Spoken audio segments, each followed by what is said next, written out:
There is a strange ache when you sit at a family gathering and notice an empty chair, the chair where your brother or sister used to be. You remember when their laughter filled the room, when their presence was as natural as breathing, when you could not imagine celebrating without them. But now, the seat is empty, and the silence it leaves behind speaks louder than words. This is the quiet tragedy of sibling relationships. They don't shatter overnight. They fade quietly, almost invisibly. At first, you tell yourself it's just busyness, or distance, or bad timing, but underneath, something deeper is happening. Childhood memories that never matched, rivalries that never ended, choices that pulled you down different paths, expectations that weighed too heavily, and the silent erosion of time, stealing closeness while no one is watching. These are the forces I call the silent killers, not loud, not obvious, but powerful enough to turn brothers and sisters into strangers. And the most painful part is that by the time we recognize them, years are already gone. In this video, we'll uncover 7 silent killers that slowly destroy sibling bonds. Some may feel painfully familiar, others may surprise you, but each carries a lesson, a way to protect what still remains. Stay until the very end, because the 7th killer is the most merciless of all, and once it claims your bond, no amount of love or regret can bring those years back. Silent killer number 1. Different childhood memories. We like to believe that siblings share the same childhood, same parents, same house, same rules. It feels obvious that they would remember it all the same way. But memory does not work like that. Childhood is not a single story. It is a collection of personal experiences, filtered through temperament, birth order, and sensitivity. Take Michael and Anna. They were only 2 years apart, raised under the same roof. Michael, the oldest, remembers a childhood heavy with responsibility. He recalls his father's stern voice, the pressure to set an example, and the sting of being scolded when he slipped. Anna, the youngest, remembers something else entirely. She recalls laughter around the dinner table, her mother's warmth, and the freedom of knowing someone else carried the burden first. Neither Michael nor Anna is wrong. Each holds a truth that feels complete, but both are incomplete. Memory is subjective. What felt like encouragement to one may have felt like crushing pressure to the other. What seemed like love to one may have seemed like favoritism to the other. The real damage comes later. As adults, when these different stories collide, siblings argue not about facts but about feelings. When one says, "That never happened," what they are really saying is, "Your feelings are not valid." That denial leaves scars deeper than disagreement. The painful truth is this: there is no single version of childhood. Each sibling carries only a fragment of the whole. Healing begins when we stop defending our own version and start respecting others. Until then, different childhood memories remain one of the first silent killers of closeness. And memories are just the beginning, because even when siblings accept each other's stories, another quiet force rises, a rivalry that follows us far beyond childhood. Silent killer number 2. Lifelong rivalry. When we hear the word rivalry, we often think of childhood quarrels, who got the bigger slice of cake, who sat in the front seat, or who received more praise from mom and dad. It's tempting to believe those rivalries fade with age. But the truth is, rivalry rarely dies. It simply changes form. In adulthood, the competition becomes quieter, but no less powerful. Instead of arguing over toys or bedtime, siblings begin to measure themselves against each other in ways that cut even deeper. Who built a more stable career? Who raised the stronger family? Who earned the recognition of being the responsible one or the successful one? These questions are rarely spoken out loud, but they linger beneath the surface of every interaction. The problem with rivalry is that it slowly poisons affection. Love, which should feel unconditional, begins to feel like something that must be earned or defended. A brother's success can leave his sister silently wounded. A sister's praise from the family can leave her brother feeling diminished, instead of celebrating each other. Siblings may find themselves quietly keeping score. Imagine a man who grew up hearing, "Your sister always makes us proud." Decades later, those words still echo, even when she reaches out in kindness. Her success is a shadow he cannot escape. What should feel like admiration turns into quiet resentment, and every conversation feels heavier than it should. The painful truth is that every achievement of one sibling can feel like a reminder of what the other has not done. Over time, this emotional scoreboard exhausts both sides, and because it is rarely addressed openly, it becomes a silent killer of closeness, wearing down the bond that once came so naturally. But rivalry is not the only force at work. Sometimes the distance does not come from comparison, but from the very different paths siblings choose in life and the judgments those choices create. Silent killer number 3. Diverging life choices. As children, siblings often move in step. They share routines, friends, and even dreams. But adulthood redraws the map. Careers, marriages, values, and priorities begin to pull siblings in different directions, and admiration can quietly turn into judgment. Consider David and his younger sister, Linda. Growing up, they were inseparable, riding bikes together, whispering secrets at night. But adulthood split their paths. David chose stability, marriage, a steady job, and raising 3 children. Linda chose freedom, traveling the world, building a career on creativity, never settling down. At first, they admired each other's choices. David envied Linda's courage, and Linda respected David's devotion to family. But slowly, that admiration soured. David began to see Linda as irresponsible. Refusing to grow up, Linda saw David as rigid, trapped by convention. Neither said it aloud, but the judgment hung heavy in every conversation. This is the danger of diverging life paths. The problem is not the differences themselves, but the quiet belief that my way is the right way. When siblings measure each other's lives against their own, every choice feels like a criticism. Respect fades. Conversations become shallow, and without respect, closeness crumbles. David and Linda eventually admitted, years later, that their judgments had built a wall between them. David confessed he envied her freedom. Linda admitted she admired his stability. With that honesty, respect returned, and warmth began to grow again. The painful truth is that siblings will not walk the same path forever. What matters is not whether those paths match, but whether we can respect that each one holds meaning. Without that respect, diverging life choices become another silent killer, turning love into quiet disapproval. And when disapproval hardens, it often connects with another painful truth, the wound of family injustice, scars carried for a lifetime. Silent killer number 4. Family injustice. Every family, even loving ones, carries a quiet record of fairness. Who was praised the most, who carried the heaviest load, who was overlooked again and again. These questions don't fade with time. They linger, shaping the way siblings see each other long after childhood ends.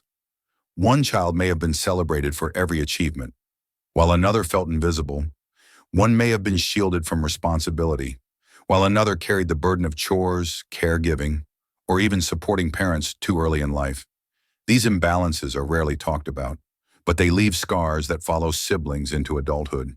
Imagine 2 sisters. The eldest was always expected to care for younger siblings, cook meals, and step in whenever parents were absent. Her younger sister, meanwhile, was praised for good grades and given freedom to pursue her own interests. On the surface, it may have looked fair, one responsible, the other gifted, but beneath the surface, resentment grew. Years later, the older sister remains polite in conversations, but the closeness is gone. Her unspoken thought is simple: I gave more, and no one ever noticed. That is the wound of family injustice. It isn't always about money or inheritance. More often, it is about recognition, about being seen and valued, when that recognition never comes. Bitterness hardens into silence. Conversations remain civil, but the warmth is gone. Some siblings wait a lifetime for an apology or acknowledgement that never arrives. Others choose distance, not out of anger, but as a way to protect themselves from the sting of being overlooked. The painful truth is that fairness inside families is rarely perfect. Parents, often without intending to, treat children differently. What matters most is whether siblings can acknowledge those differences with compassion instead of denial. Healing can begin with a simple sentence. I see what you went through, but when no such recognition comes, injustice becomes one of the strongest silent killers, eroding connection year after year. Yet not all distance is born from wounds of unfairness. Sometimes, siblings step back not because of what was done to them, but because protecting their peace feels like the only choice left. Silent killer number 5. Self-protection through distance.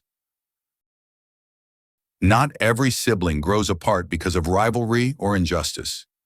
Sometimes the reason is quieter and harder to explain. It comes from the simple but powerful need to protect one's own peace. In these cases, distance is not a punishment. It is survival. As adults, we all learn to choose which relationships give us strength and which leave us drained. For some, stepping back from a brother or sister is not about abandoning family.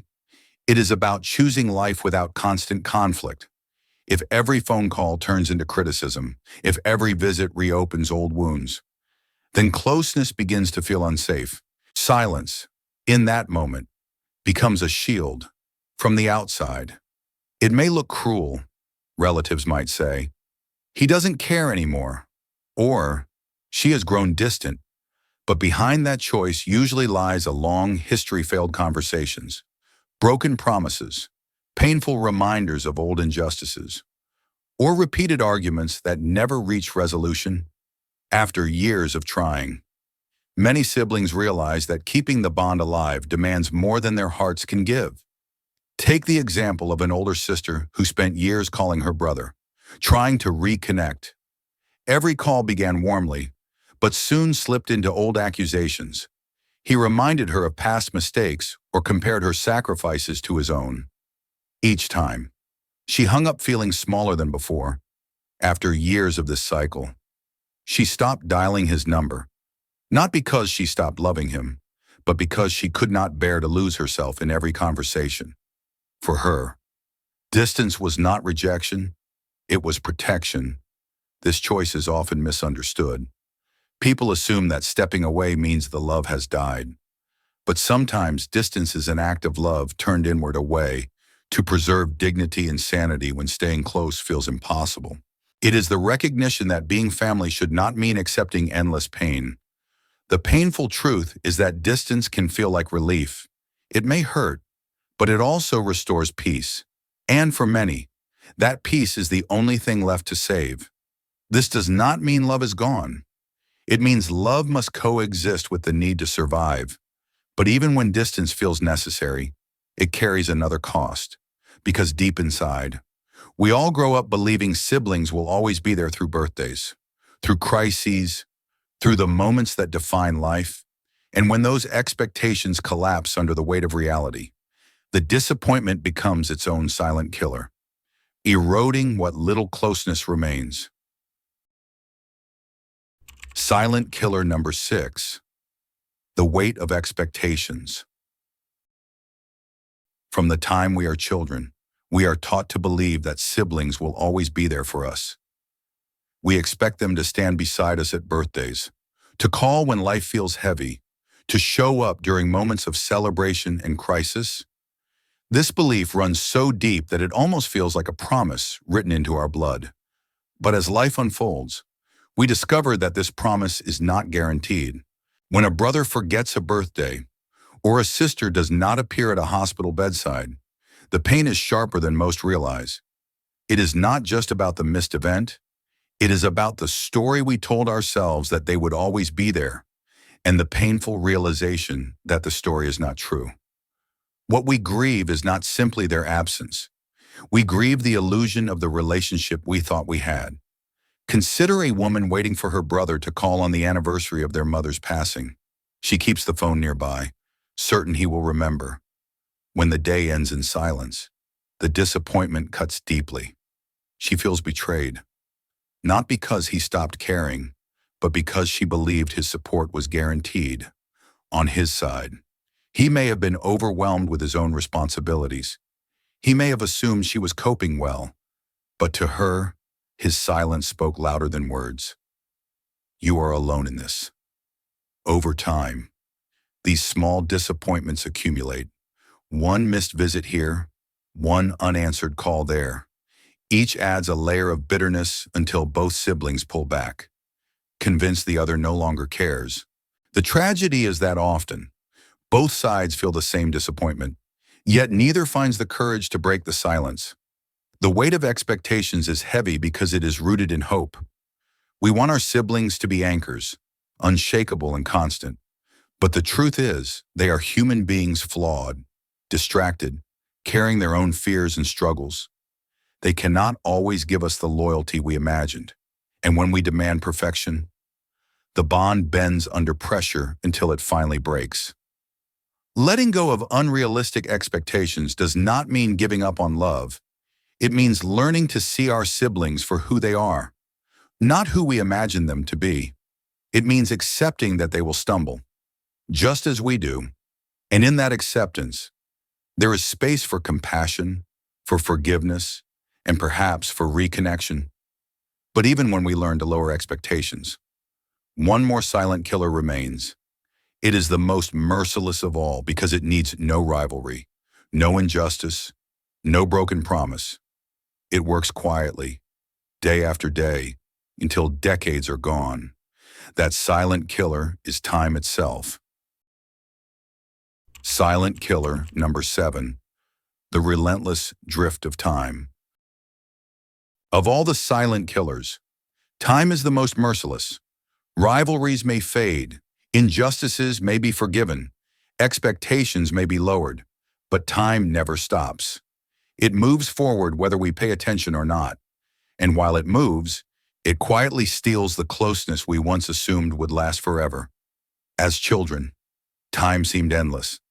We saw our siblings every day sharing meals, arguing over chores, whispering in the dark before sleep. But adulthood changes everything. Jobs, marriages, children, bills, and eventually health struggles take center stage. Slowly, the hours that once belonged to siblings are given to other responsibilities. Calls grow shorter, visits less frequent, and the bond becomes something we assume will still be there tomorrow. Tomorrow, however, has a way of slipping into next year, and before we realize it, decades have passed. The love may remain, but it becomes buried under layers of silence and neglect. One day, a crisis or a funeral reminds us of how long it has been since we truly spoke from the heart. By then, regret often speaks louder than love. Picture two brothers living only a few miles apart. Each tells himself he will call the other soon. Each assumes there will be plenty of time. Years pass. Then one morning, one of them is gone. The surviving brother stands at the graveside, not only grieving the loss, but also the countless conversations never had, the laughter never shared, and the closeness that time quietly erased. The tragedy of time's drift is that it rarely feels urgent. It does not sound like rivalry. It does not burn like injustice.